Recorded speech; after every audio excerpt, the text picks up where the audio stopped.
Hi, Max again. Thought I'd make a more personal video where you get to know me a little bit better and I can tell you a bit more about the backstory, the journey, if you will, of the ghost ship. Sorry about the traffic noise. Ghost Ship began as a project in 2015, and it is currently August of 2017. Ghost Ship has been to a dozen conventions, has spent 36 days at 12 different conventions being play tested, including 2 San Diego International Comic Cons and 2 Unpubs. A Kingdom Con, 2 Condors, other cons I honestly have lost track of the names of. Here are pictures of us doing different play tests at one of the Condor Cons back in 2016. This was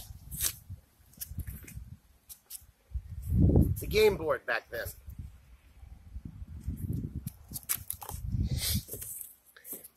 And if you think that's crudely drawn, that's version 2. Version 1, I simply envisioned a corridor, doors on either side. So I drew that up. And then I realized that it looked very much like a submarine and was boring. That's when I came up with version 2. How can we make a ship that looks a lot more alien and is a lot more interesting to explore?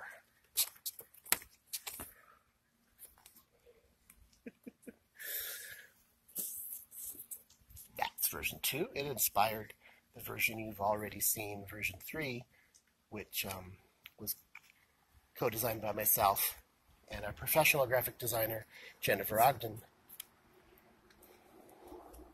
We have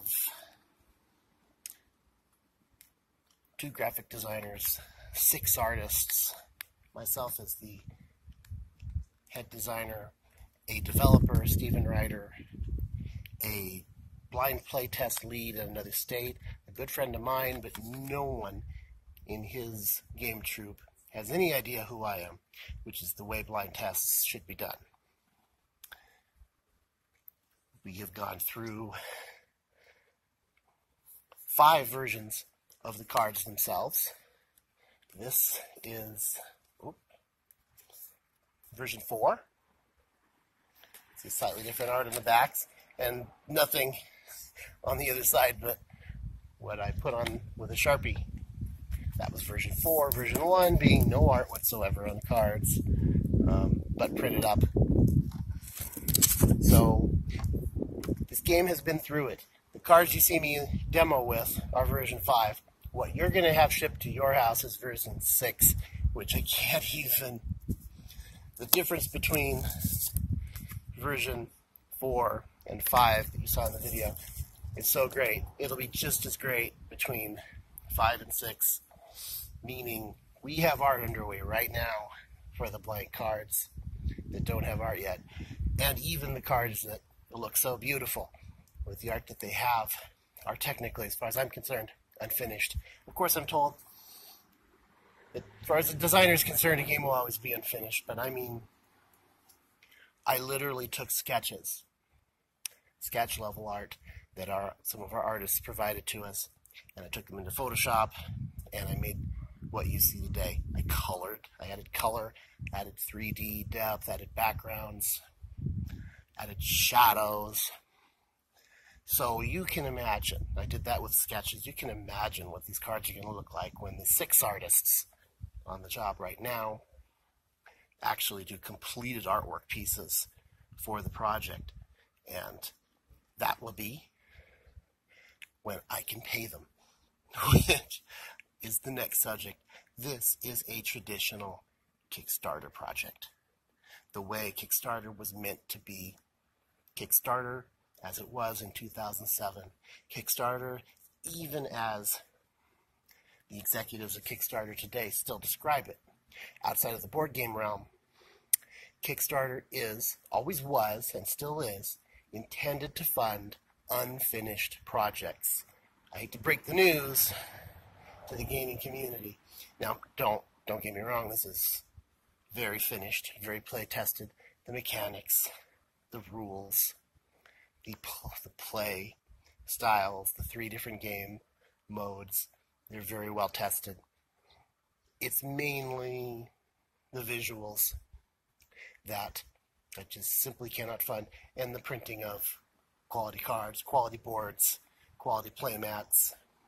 These are the things that are completely planned out. You can see we have the digital forms, we have the art literally as I speak being done and redone and topped off.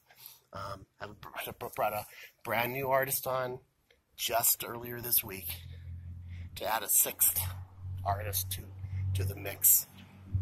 I have artists in 3 nations, including one in Mexico, and we're gonna, after we are done with this project, make a Spanish version. And who knows, maybe a Russian version. One of our artists is Slovakian. Okay. So it's just amazing, the art that they're producing. And I'm very excited about all that. I want to let you know this is no flash in the pan.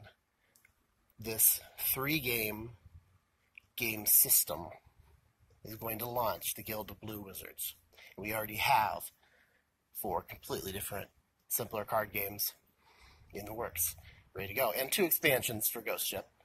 Those are expansions, separate from the card game, the playmat card game, and the full minis board game. Those are Deep Space Attack card games, a fishing card game, so some serious diversity,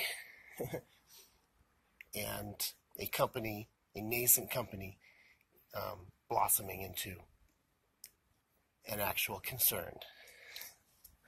And who knows, maybe someday we'll buy Asmodee. Wouldn't that be nice?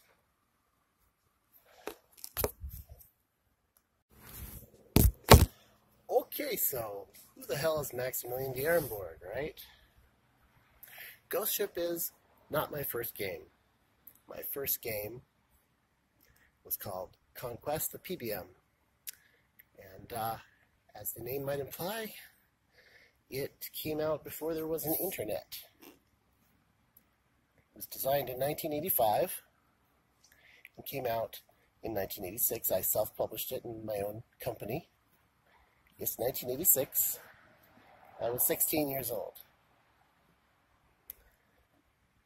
Since then, I've been in the gaming community and playing games and designing games just for friends. Until Ghost Ship came along, and I decided it was time to jump back into the fray with both feet. In the meantime, I've worked on independent films, both behind the camera and, believe it or not, in front of it. And been in plays. I've made films in Hollywood on the production end, even with HBO Pictures. And I wrote a novel. First, it wasn't a novel. First, it was a fully arced sci-fi series intended for television. And I took the pilot, the 1-hour version of the pilot of that, to a workshop that I had with Ray Bradbury. Obviously, quite a while ago. We're talking 99 or 2000. And that was an amazing class. I believe he was scheduled for an hour, maybe 2, and he went for 4. And nobody in the hotel was going to get up there and tell Ray Bradbury that he needed to leave, so he just kept talking, and it was lovely. But afterwards, I handed him my script. And it had, of course, my contact information on it, and he said, "Thank you." The only 2 words ever spoken to me. Live by Ray Bradbury. But then 2 weeks later, I got an email from Ray Bradbury's grandson. Turns out, Ray never owned a computer and never used email. But he would give things to his grandson, who was his official representative. And I got some notes from Ray Bradbury, which is amazing. So I consider him my first beta reader for the Night Song universe. And as I said, it was a TV manuscript. He said the characters were good. He said the story was good. And then the next sentence was, make it into a book. And that only took me 15 years, but I did follow his advice. And now it's a 101,000 word space opera called Nightfall, Book 1 of the Night Song Space Opera. It's 5-star rated on Amazon. And that was a lot of work and a lot of fun. And now I'm back designing board games, and I intend to make a full-time, full line of work out of this. And